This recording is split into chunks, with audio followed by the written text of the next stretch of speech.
So, hi everyone, Mark again.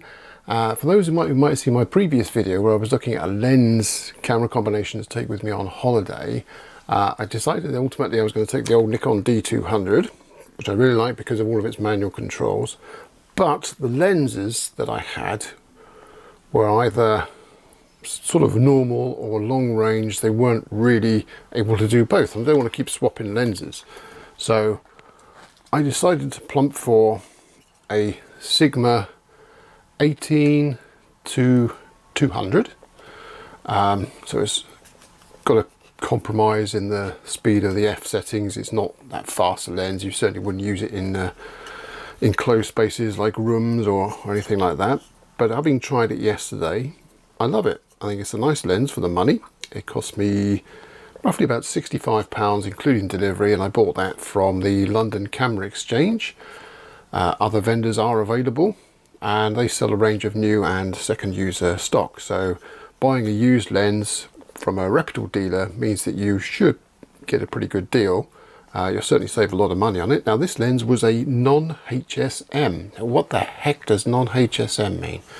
So doing a little bit of research, HSM, I think it stands for hypersonic motor or something like that. Basically this means that this lens will only work with cameras with a physical drive pin in the actual camera body. Now anyone with an old Nikon D200 of that, or a camera of that vintage, will know that there's a camera drive, and which means it can actually take motored, or in this case non-motored lenses.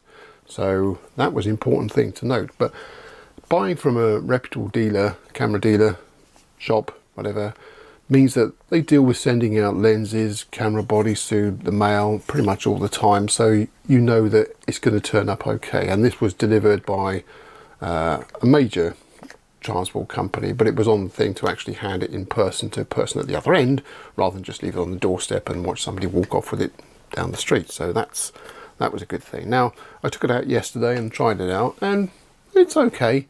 I say it's not the fastest of lenses, but then at the price of 65 quid, you're not going to get anywhere near sort of like a prime lens f1.4 or 1.8 or anything like that. It does what I need to do.